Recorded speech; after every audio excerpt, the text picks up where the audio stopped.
All right. Well, welcome everybody. Thanks for waiting patiently in that waiting room while we get things going here. We're going to get started in just a couple of minutes here. We'll start with some housekeeping items and then we'll hand it off to Dave. We also have Mary Weiner joining us tonight. She'll be helping to moderate our Q&A session at the end of our presentation. So just a couple more minutes here and we'll get things going.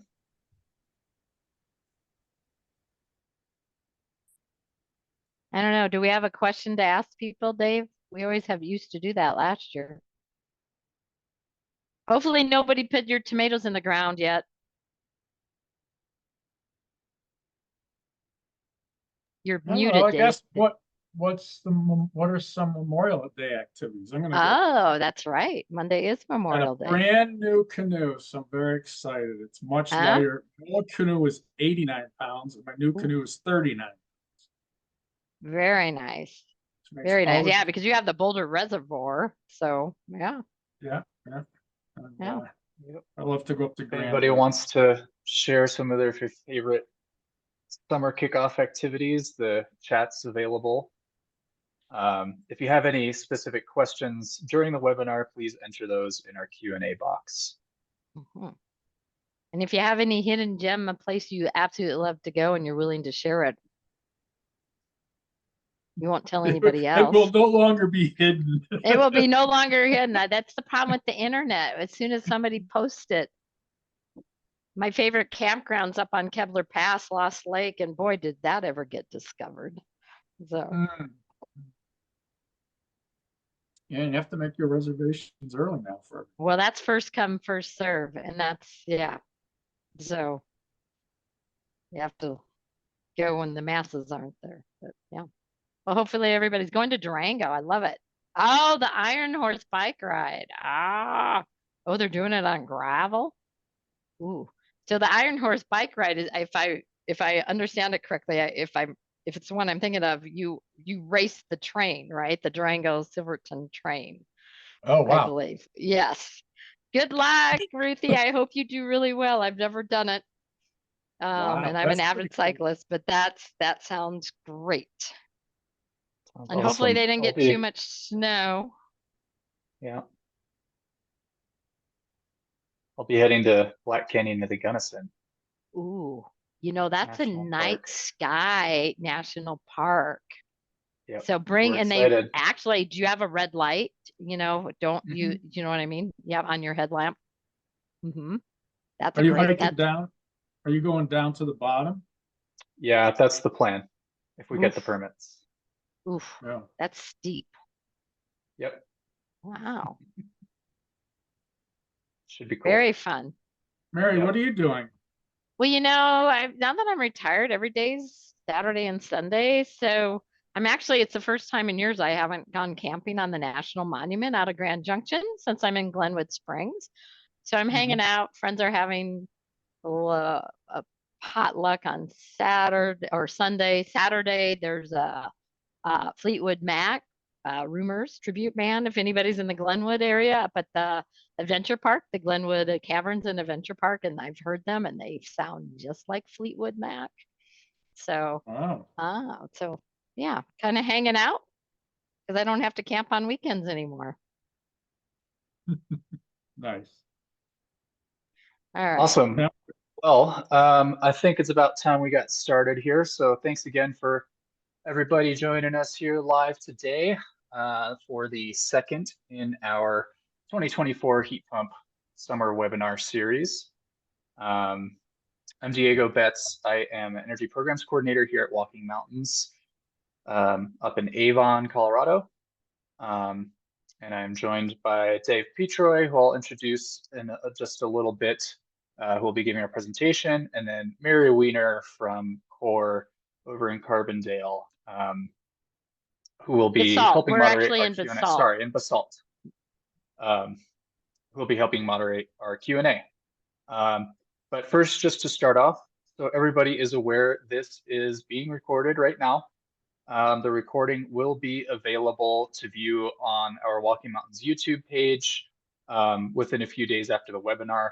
We will follow up with an email with a link to the recording, a copy of the slides, as well as some other information within a few days after the webinar as well.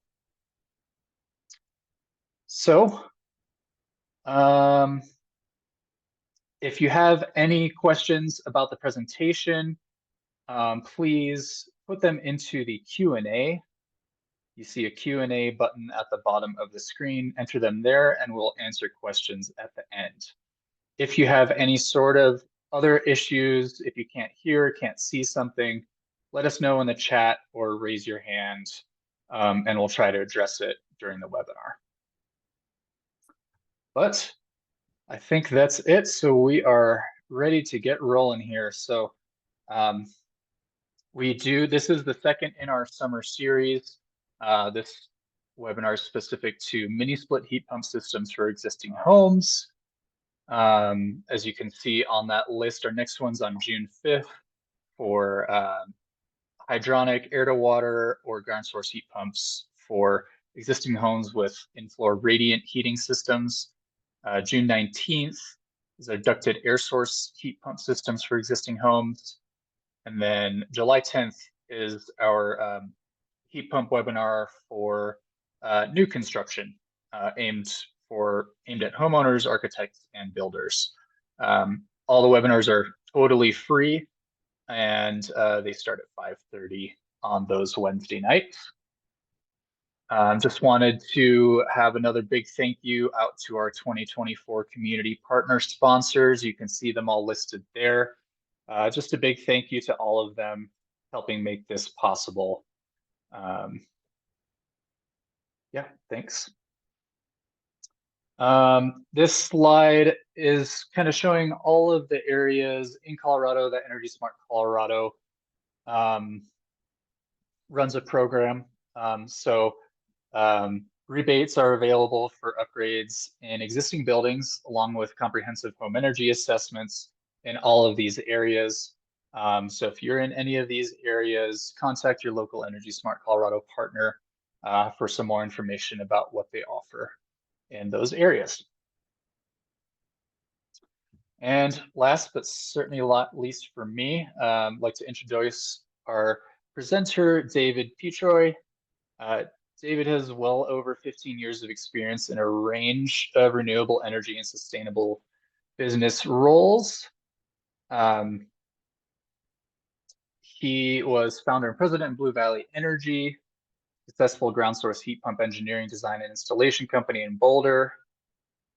He also led technical sales of solar and energy power systems for residential and small commercial businesses at RMS Electric, Golden Aluminum.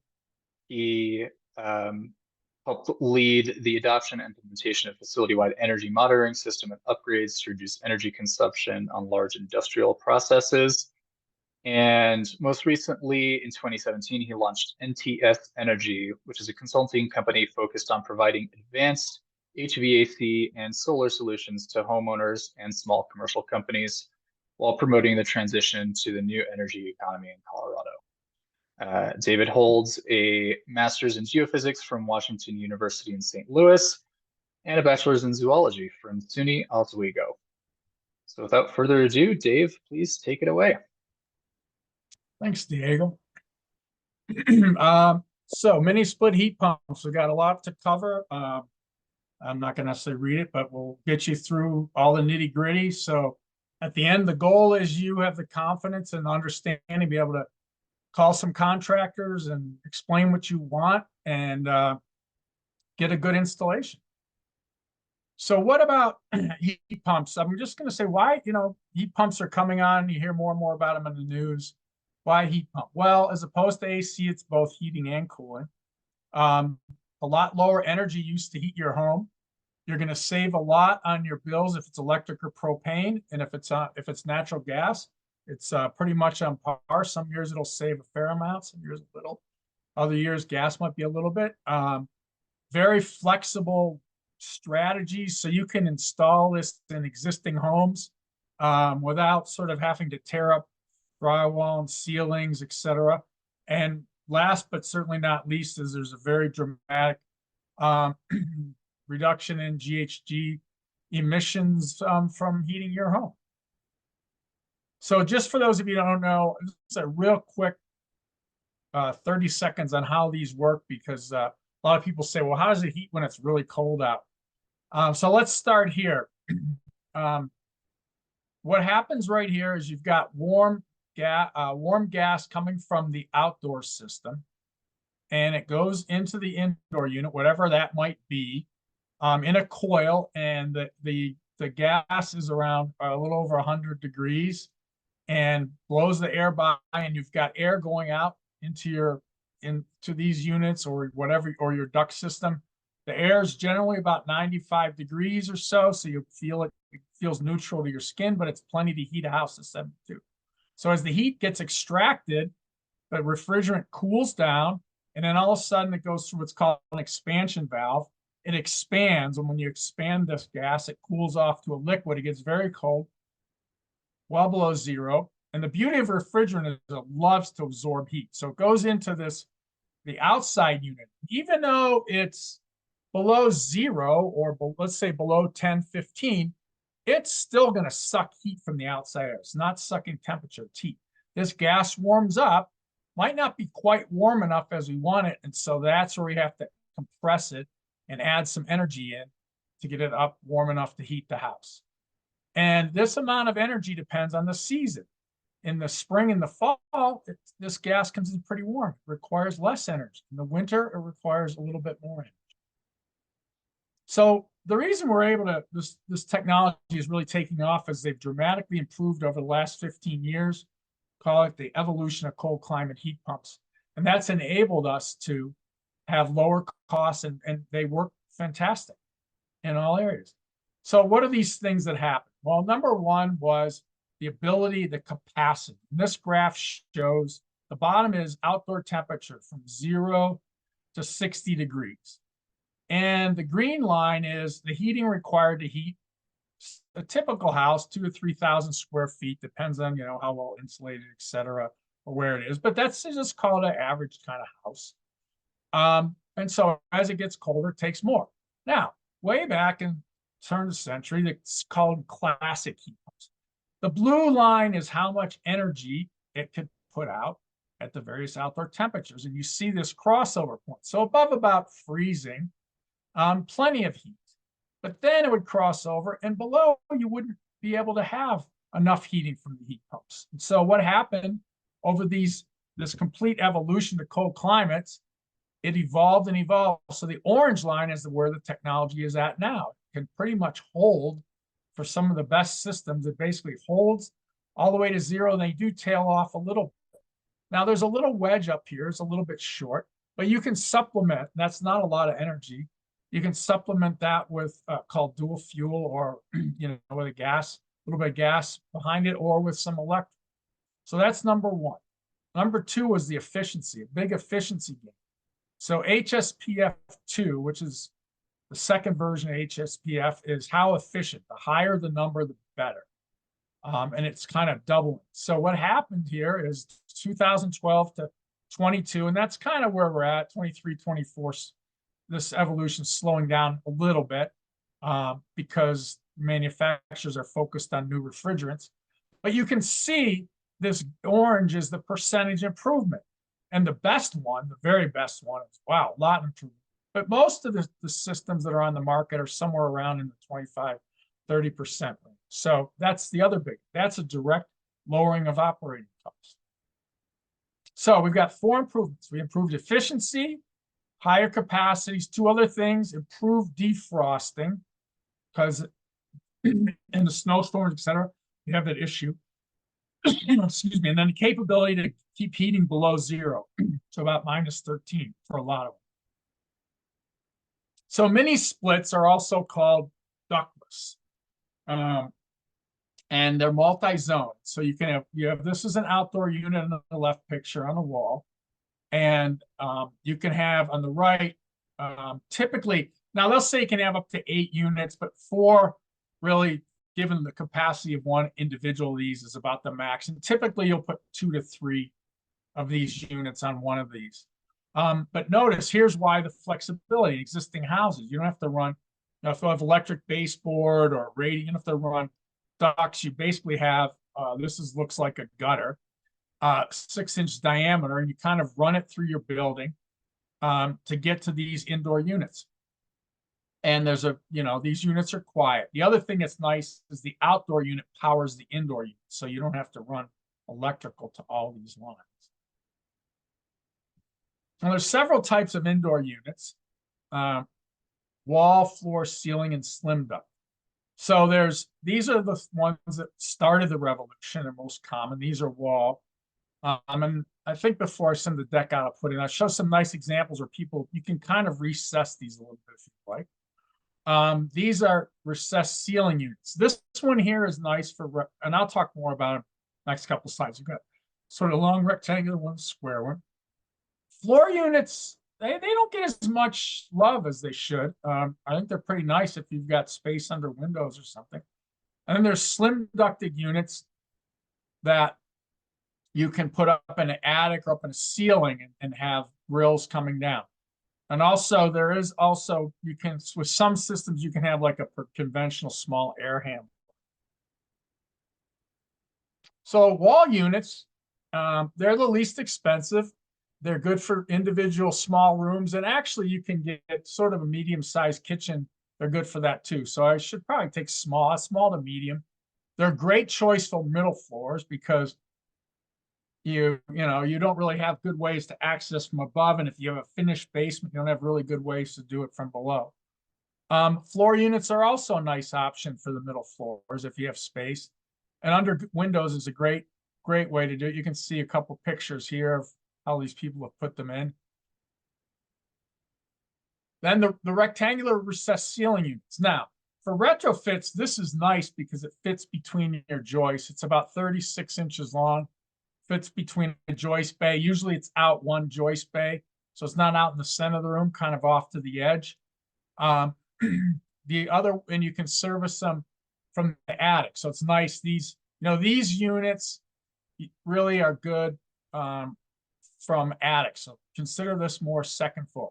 These square rectangular ones have flow 4 directions. They're very nice, but they're wider than a joist bay, so they require some box out. Not to say you can't do it in existing homes, but that's just a little added complexity during the install. And then these are the slim ducts. So these are really good if you've got 2 adjacent rooms with similar heating and cooling needs. Think of upstairs bedrooms next to each other. And this is if you prefer not to have wall units, and you can get sort of 2 rooms for 1. There is a small little ducting system that gets built. You could also, if you have an unfinished basement, you could hang them below for some of the main floor areas. But the key is you've got to have a fairly decent size access to service the bottom of this. So you really need to think about putting them in closets or maybe in bathroom areas where having a nicely finished access door would be acceptable for you. So what are the common applications that we're seeing? First and probably most common is I need to add cooling to, I'm getting a lot of calls from people that say I never used to need cooling, but now I really feel like I need it. Add it to the second floor or the main section of south-facing rooms of the house where there's lots of glass, for example.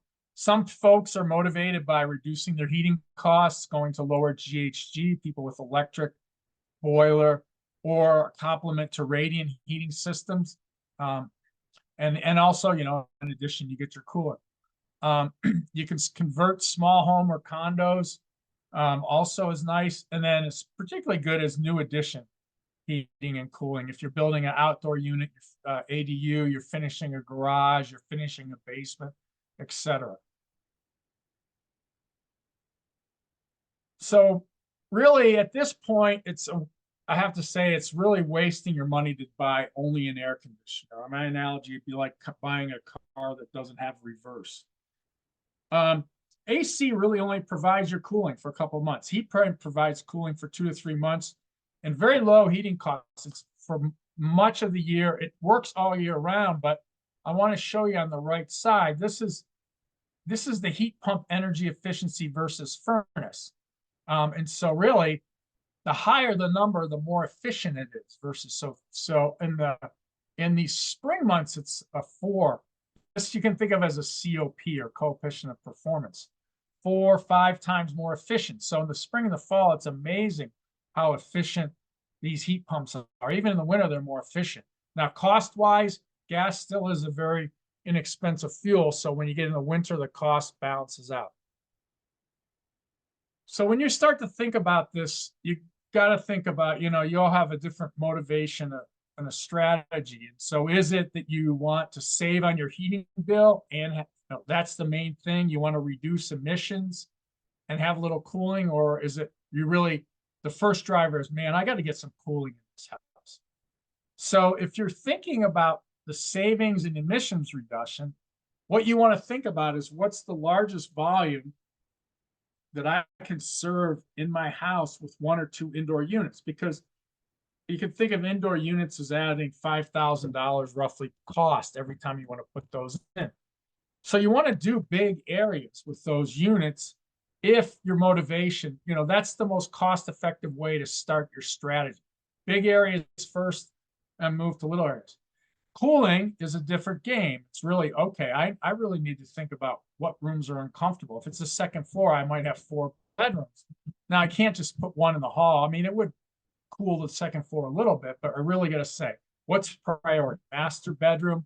I have the 2 kids' rooms. Maybe I can use a slim ducted unit then.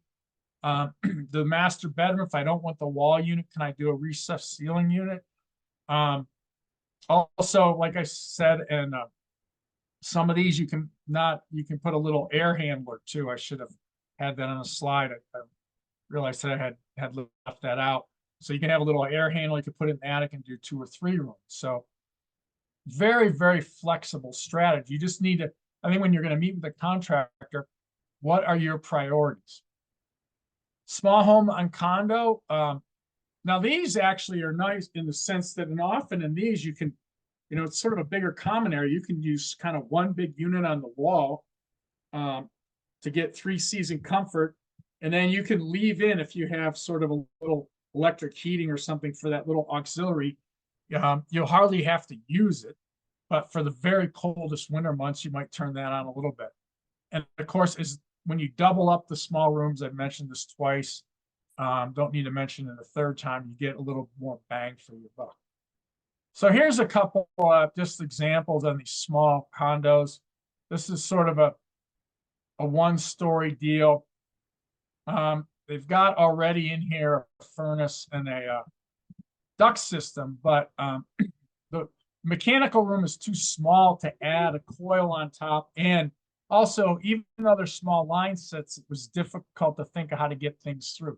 So you put a little unit outside and you can run the lines around the outside. You can put a little wall unit here and it's going to do this whole area. I'm going to put a little wall unit. This is my master. This area is in the core of the house. So if I'm keeping this cool or warm, keeping this whole area cool or warm, it's good. I might keep a little I could use a little auxiliary heater in here. And then as it cools down, it gets to the dead of winter, say below 0. I still have a little furnace in here. I just click that on. It gives me a little more warming in some of these, like the bedroom here, a little supplementary. Over here, this is a more open concept. I only need 1 system in here. Great. It's going to heat this whole area. Some heat will even go up the stairs. And then the second floor for this one, I have a couple options. I can put 2 wall units, 1 in each room, a little more expensive, or I can, if I've got access, I can build, I can have the contractor build an access door. You can hang a little unit in here, and I can do both these rooms at once. Put the thermostat in the master bed. So there's some real fundamental advantages for additions like this, and that is often you're going to have to extend the current system with ducts, and many times it's not big enough. So you basically have to replace the core furnace system or whatever. The other thing is the trunk might not be big enough. Sort of a way of compromising everything. Whereas I can put a separate unit here and I've got air filtering and everything included. I've got its own thermostat. Now with radiant, sure, you could extend your radiant, but you'd have no cooling. Now, in this case, I want to size it a little bigger with my cold climate because I'm not going to have any auxiliary heat really to help it out. I could put a tiny little, electric baseboard or a little like these flat panels just to help it out. But really, you might want to tend to think about sizing it a little bigger for the cooler temps. Now, I need to mention fresh air systems. Right now, everyone's really, encouraged to insulate and seal your house really tight, but you really need to have fresh air. And obviously people open the windows a lot, and that's fresh air, but really what we're talking about, it's super hot or super cold outside, or it's smoke, and we're not open. So it's called a heat or energy recovery ventilation system. What it does is it brings in fresh air and exhaust out without cold air, without losing energy you've put into heat or cool. And the way it works is it's just a little box. So let's say in the winter, I've got cold air from the outside, 20 degrees, it comes in here. I take a little bit of air from my inside. There's an exchanger in here. And so instead of coming in at 20, this thing might come in at 45 degrees, 50 degrees. And then in the summer, it's the opposite. I've got hot air from the outside. It comes in. I've conditioned my air. So rather than come in at 85, 90, it'll come in maybe in the upper 70s. So now these things will often be attached to a furnace system, this will feed into it, and basically then it'll mix in. But if you do them as standalone, that's really fine. It's nice to retrofit them as standalone. The only thing you need to think about is the air, where you're going to bring the air into your house. It's going to be a little cold in the winter and a little warm in the summer. So you don't want to put it in a spot where you're not going to like that. I mean, hallways are great spots, quite honestly. You have air come in, you're walking by, you're moving, it's still bringing in fresh air. If it's in downstairs, you might bring it into a corner. So, but these are really critical. I would encourage everyone, especially in basements. If you have a very finished basement, it's very tight, to have some fresh air coming. So electric or propane, it's amazing cost savings. And the reason is simply this. COP is defined as coefficient of performance. Means for every 1 unit of energy into a system, how many units of heat energy am I going to get? So in propane furnaces, propane gas, when it says 95%, that's 95% efficient. 95% of the energy I put in, I get out as heat. Electric heat, baseboards, is literally 1. All that energy coming in as electricity goes to resistant heating.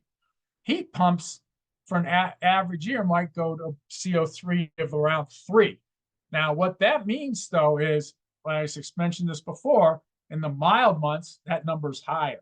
In the winter months, that number's lower. But over the average, around the upper 2s to low 3s. So it's only using, 3 to 1. It only uses 1/3 of the energy over the year, no matter what the heating system is. This is propane or gas. We're still 1/3 the energy. But for the portion of your home you decide to heat with a mini split, for electric, since everything's using electric, you're going to save 65 to 70%. And for propane, since propane is relatively in the last couple of years, pricing out per energy unit about the same, so you save a lot. Next slide, I'll talk about gas briefly. And you're going to greatly reduce emissions. Now, I have these 2 graphs down here, I think, to just for a little bit of education, because I think in Colorado, most people think that, gosh, I'm using most of my heating energy when it's really cold. But in Eagle, that's not really true. This is outdoor temperature, -20 to 70 in all of Colorado generally. So I'm using about 1/3 of my energy when the outdoor temperature is above 35 degrees. When I go down to 15 degrees, I got 49 and 33. So I've got over 80% of my energy. So really 20 to 15% of the energy is when it's really cold. And you can see this by a seasonal graph. And this is basically the high and the low. And looking in from the mild months, 20 degrees up, warmer, down to 20 degrees, heat pumps are amazingly efficient. They drop off quite a bit in these cold months, but still pretty good. So let's look here at the cost savings for propane. Let's look at some specifics now on how much is it going to cost, what's it going to save, how much, what will it do for. So I'm not going to go through this. I'll just say over here, I've got these different lines or different examples. Let's just take, I'm going to do one great room on my south side of my house. It's been super hot. I want to do that and heat it. I'm going to put in 2 units. This is sort of the annual heating cost for that kind. This is what, so cold climate would reduce it by a lot, save about this much. Down here, same one line example. So this is the savings. I just moved it down. This is a sort of a typical cost for this small 2 units, 17,000 in this case. Now, there's some really nice rebates, and Diego will talk a little bit more about these at the end. So Energy Smart Colorado Partners, one example is Walking Mountain. It's $1,000 rebate. And then the utility rebates throughout Colorado. Holy Cross has 3,000. If you're eligible, and most folks are, for federal tax credit of 2,000, and then a state tax credit of 500. So this system is about 17.5. And of course, so if you divide that out, the payback comes in around 7 years. Now, there's money LMI programs also.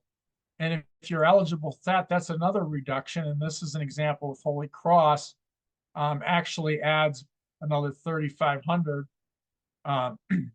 more. So you've got it down to 6,000. Now, the other thing to think about is, well, you're not going to, if you're thinking about this for cooling, you're not going to get cooling for free. And this is just sort of the low cost way to go portable window units. So you still, subtracting that off also. And so note that these are the guides, but they're going to vary a little bit by partners. And the utility rebates are typically in a good range here. So the big question is natural gas.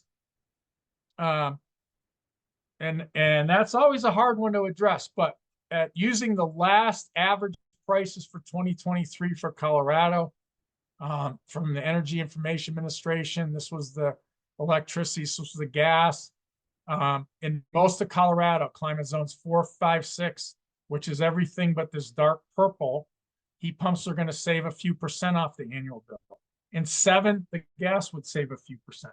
This number varies. If I go back 1 year, this number was, I think, 125. I go back 2 years, this was 90. So this is the big variable up and down.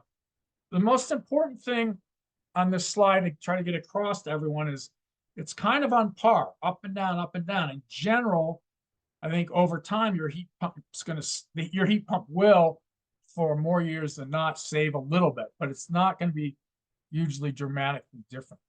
Really, it's all the other benefits that are stacking. And one of the big benefits is the GHG reduction. And so you need to think of this over a time of 15 years. So if you purchase a system this year, how much is the total GHG of that system going to be saved? And it's going to reduce all your GHGs for heating your home by 50 to 75%, no matter what system you use. And the variation is just going to depend on how fast your utility continues to migrate to clean energy sources. Colorado had one of the biggest challenges starting 25 years ago. We probably had more fossil fuel use than almost any other part of the country because we really didn't have access to lots of hydro. So we had a big challenge, and the utilities are moving very rapidly. Holy Cross. So at some point over the next couple of years, right now, gas still a little bit less GHG, but this crossover point is going to occur at Holy Cross around 2025, Excel around 2027. So for the I think if you think in the next couple of years, for the first 2-3 years, a little bit of deficiency, but we're looking at 15 years. So big savings. And I put this in just to show this is, how the energy consumption, basically we're taking a whack at this biggest block right here, and we're getting this cooling with it.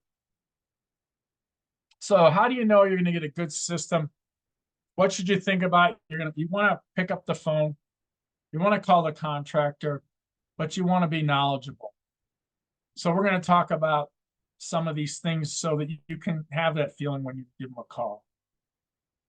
So a couple things you want to think about, and this is, I think it's being reduced quite a bit, but you know, there's cases still, people, oh, it didn't work, didn't heat enough.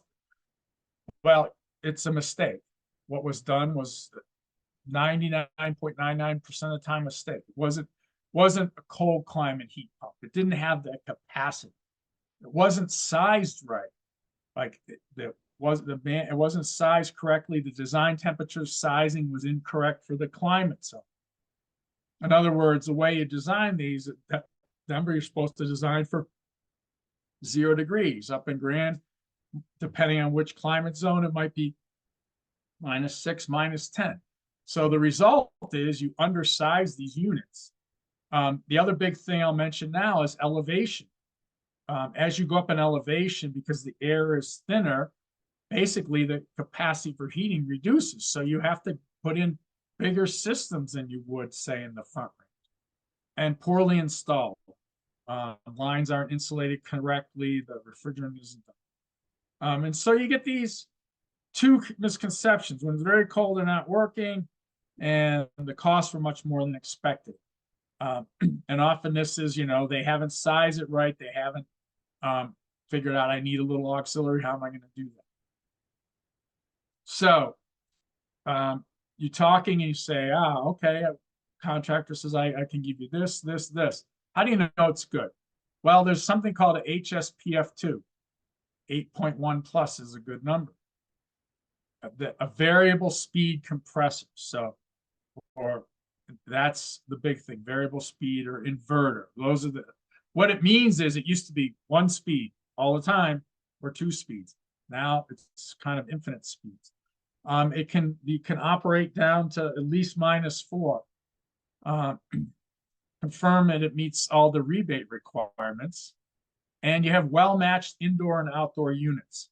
The manufacturers have many different indoor units, and you can mix and match, but to a certain extent. These are some of the examples of really top-notch cold climate ones. And ask them how noisy are the indoor and outdoor units. Since these things do throttle up and down, that's a much less of an issue than the past old air conditioners. And what's the warranty? Particularly compressor warranty. Warranty. I mean, warranty is reflective of quality.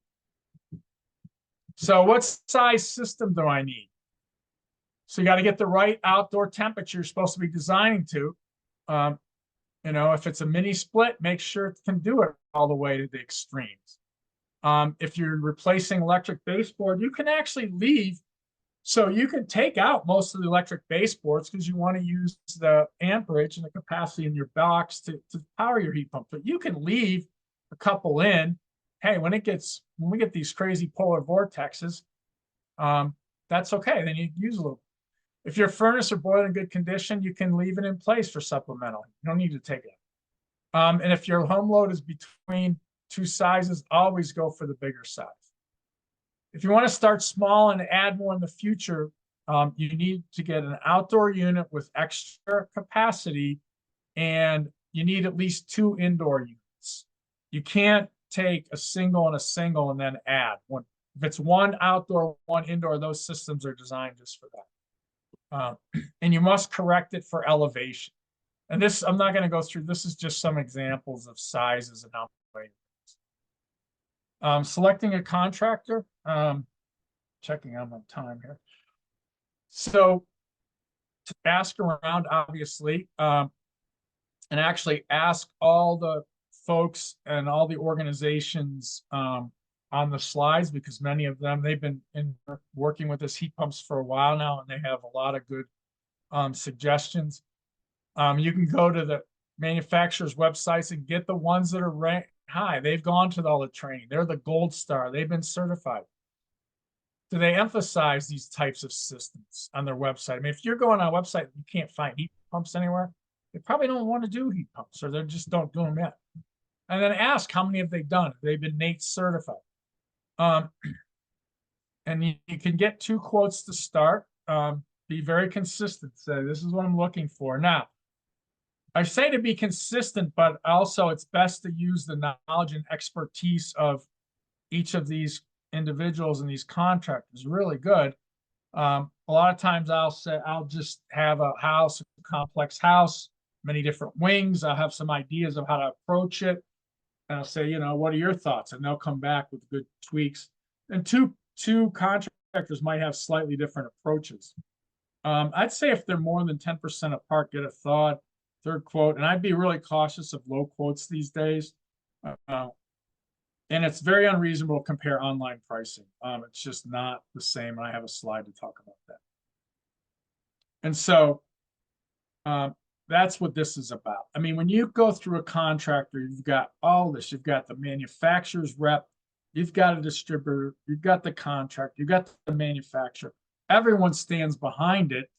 And these are good systems, but you're just spending a fair amount of money. It'd be like buying your car and having no dealer in state. And if you're going with online, often the contractors won't touch it because they don't have support to support their warranty. So let's talk about outdoor units and some installation chips. They are pretty quiet, but I wouldn't put them next to a patio and sit out all the time. Or, if they're on these wall mounts, like these are very nice, just have to make sure they have vibration insulation, but I might not put them right outside the bedroom. Avoid or block the west wind. The sun helps defrost. Southeast corner is good. You got to keep it from snow and ice. I mean, unless you want to go out and shovel it out, but honestly, most codes won't let this happen. And you got to mount it above the average maximum snow depth. Make sure it's drained right. You don't want this dripping. This is not good. You don't want stuff dripping on the sidewalk. And they also have to do a really nice job protecting the condensate lines. And ask for some pictures. The better contractors will show you. Indoor units. So these can run up to 100 feet from the outdoor unit. But when you're thinking about where the outdoor units should be, where the indoor units are going to be, there's always a little bit of a trade-off. So if you can make the runs shorter, the better. And make sure that this is up to the contractors when they do a good job. They shouldn't have kinks. You want to insulate if it's unconditioned space, and ask them about it. And these recessed ceiling units, you got to insulate. They got to be accessible. And you should keep the units from at least a few feet from electronic devices. So summarize, these things work incredible. It's great technology, super low emissions, great energy saving. You got a lot of flexibility in what you can do. And you got to think about your strategy. Be flexible. They're going to come in with some good ideas. And think of them, the better ones, they're your teammate. And the local contacts will help you get started on this. So with that, I will turn it back to Diego. Great. Thank you so much, Dave, for that informative presentation. Just a reminder that Energy Smart Colorado does work in all of these areas in Colorado. So if you have questions about available incentives for heat pumps or just questions about energy usage in your home or business, contact any of these organizations in your area. And then heat pump rebates for these specific nonprofits that are helping to put on this webinar today vary quite a bit. This is a quick summary of each of them. So High Country Conservation Center over in Summit County, they're based in Breckenridge. They have different amounts based on your household income. Core over in Basalt will rebate 50% of your project cost. Based on your income, you could get up to $15,000 back in rebates. Over at Clear in Garfield County, Glenwood Springs Electric customers are eligible for heat pump rebates, again, different amounts based on your household income. And Excel customers could get up to $2,200 for cold climate heat pumps. And then here in the Eagle River Valley, Walking Mountains offers up to $1,000 for heat pumps and heat pump water heaters. And then if you are under 150% area median income, then we encourage you to apply for Re-Energize Eagle County, which is a separate program. But you can see all of the contact information and links to those organizations' websites. So feel free to reach out to any of them if you've got questions about what's available in your area.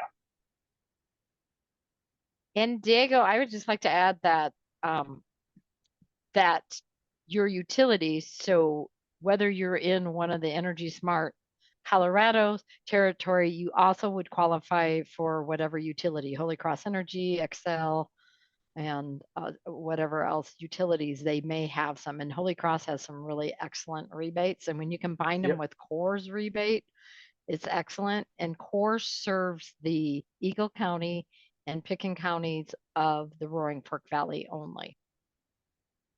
Thanks, Mary. Yeah, just a highlight of Holy Cross Energy's rebates. If you're a Holy Cross Energy member, you could be eligible for their base rebate of up to $3,000 for a heat pump project. If you are income qualified, you could get up to $7,500 towards a heat pump. And they also offer rebates for businesses, commercial buildings, up to $7,500. And so does Walking Mountains Energy Smart Colorado program. Most of our Energy Smart Colorado partners and utilities have rebates both for residential and commercial projects. If you are part of a tri-state co-op, we'll send the slide out. You can find out more information about all of their offerings based on the utility co-op that serves your region.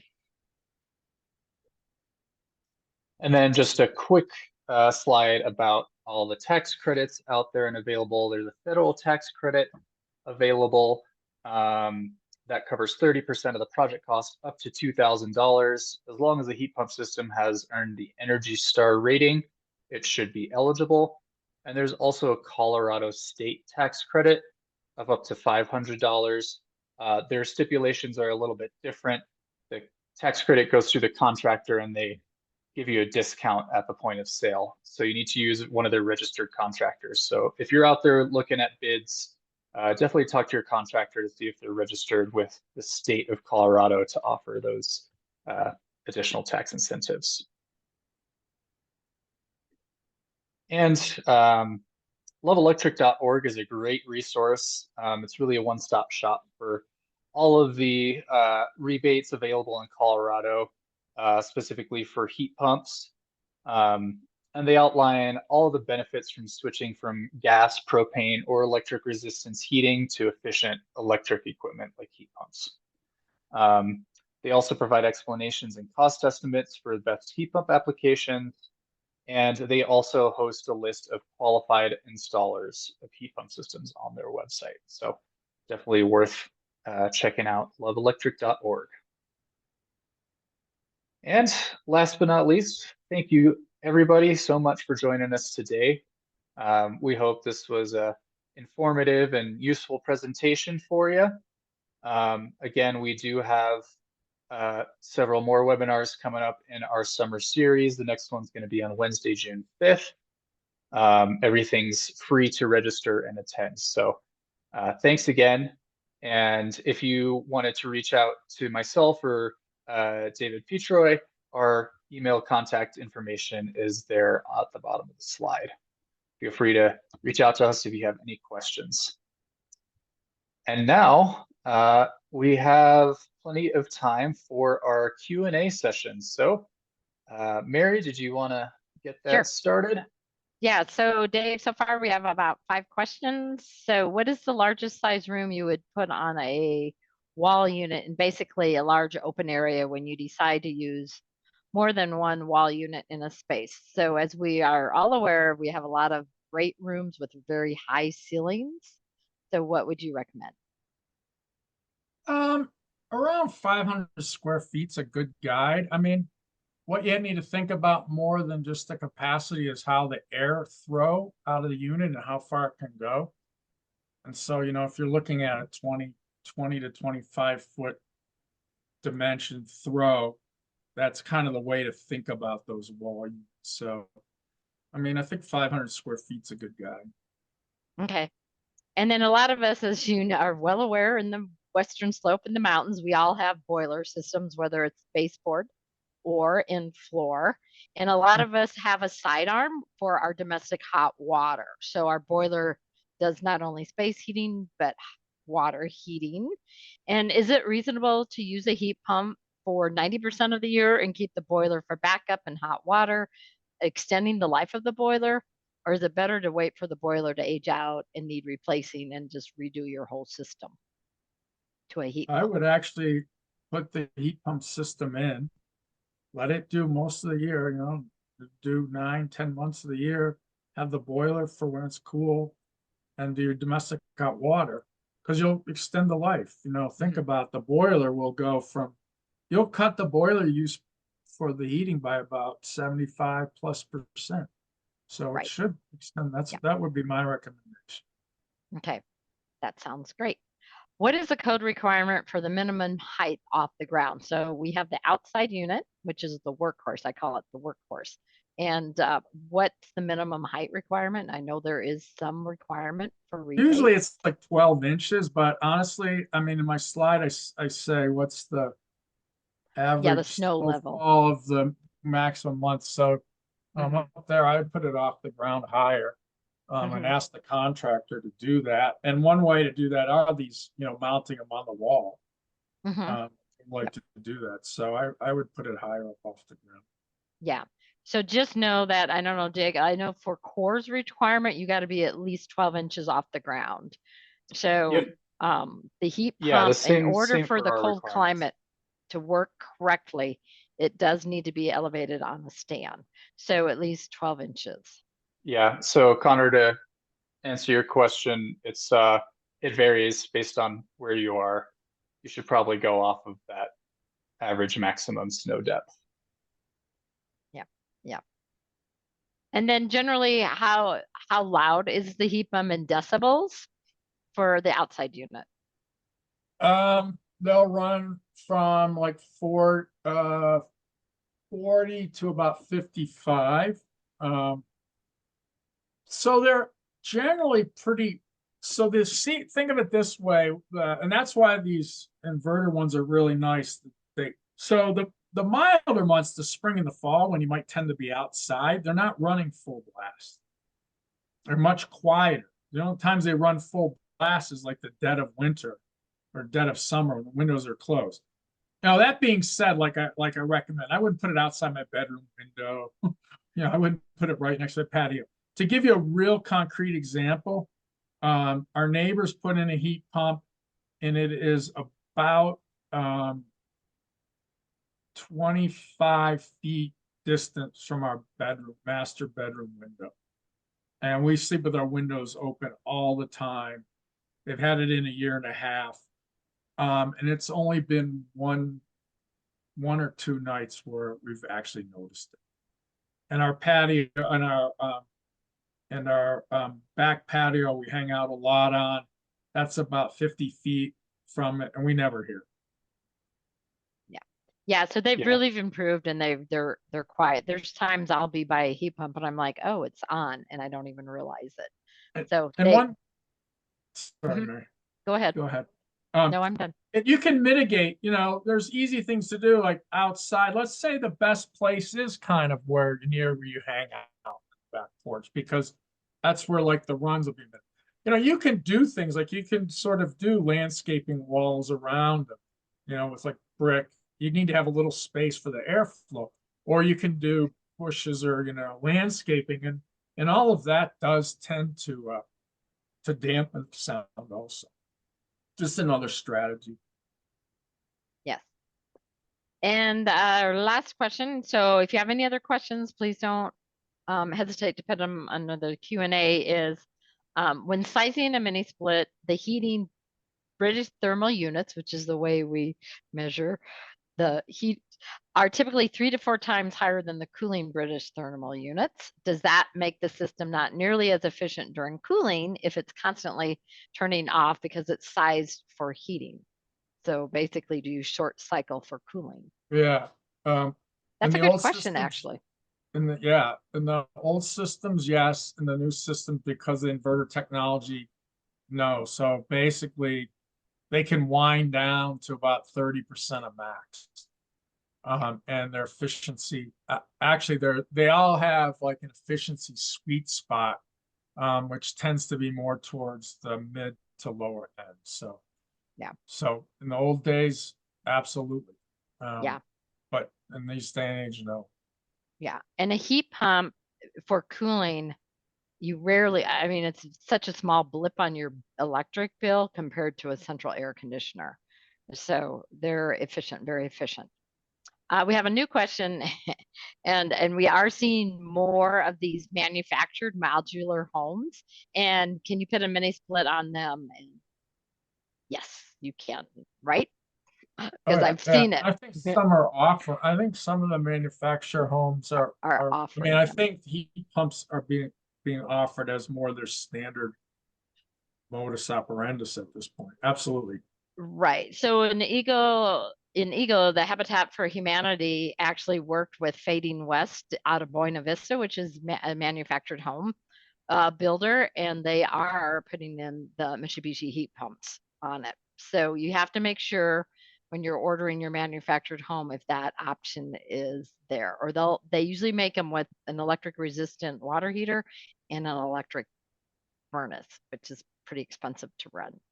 So you might just have to add on an extra cost if you want to specifically do a heat pump. But I am seeing more and more of that on manufactured homes. And then are there any cold climate heat pumps that can heat the glycol that is already in my radiant floor heating?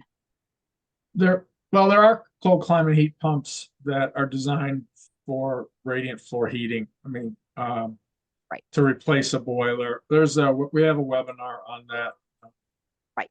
One of the upcoming webinars, and we'll go into all the detail of that. Yes. Yeah. Yep. And yeah, so that's actually our next webinar on June 5th. On June 5th is like the Arctic heat pump and NorAir. Okay. Yep. So that's great. Hydronic heat pumps for in-floor radiant systems. And here's another good one. What are resources for tenants? Oh, that's a good one. Yeah, I can jump in on this one. Yeah. Brianna, all of our kind of energy programs, getting a home energy assessment, rebates for projects are available for renters as well as homeowners. Obviously, if you want to do a project in a unit that you're renting, you kind of need the landlord's approval, and we would work with you and the landlord through that whole rebate process. But if you just are curious about your energy usage and want a home energy assessment, you can certainly get one as a renter. And then our last question so far is we've had a lot of folks recently just want cooling. Would you say to more or less convince them to upsize for heating? Well, I will say for the rebates, you have to use the heat pump for heating.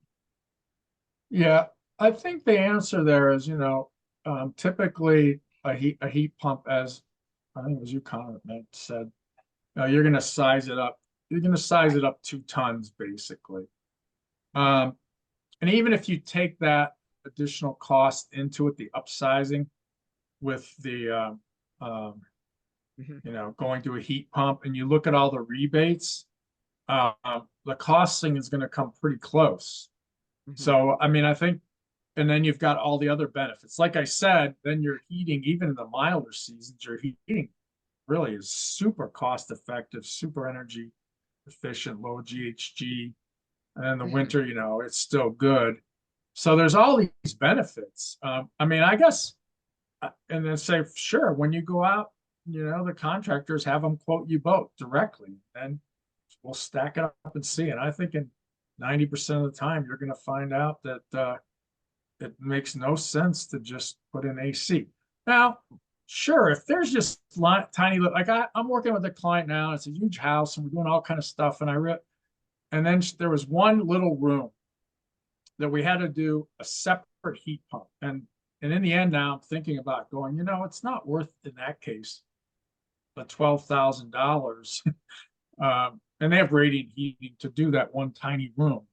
But like I said, I think in 90% of cases, it really makes sense to just go with the heat pump. Yeah, to go with the one for heating and cooling. And just Yeah, be the heat pump. aware that none of the rebates will rebate heat pumps just for cooling.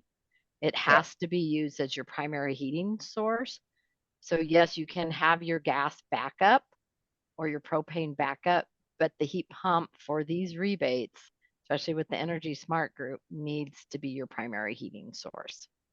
Yeah, and it also, for us at least, needs to be replacing an existing system or supplementing an existing system. Yeah. So, all right, that is okay. the end of our questions. Yeah, does anybody have any last second questions? Throw them in the Q&A or raise your hand and I can allow you to speak. Give everybody just a few seconds. And feel free to email us. Okay. Actually, I have to go. Yep. I have to go to Great. the airport. Well, Sorry, everyone. thanks But, again. Yep. Wait, Thank you, we Dave. haven't. Well, Thank you, Mary. no, Diego. Oh, thank you. We just got one. Thank you, guys. All right. All No, right. it's a thank you. All Thank right, you everyone guys. for Have a great attending. evening. Okay. All right. Thanks for joining us. Thanks, everybody.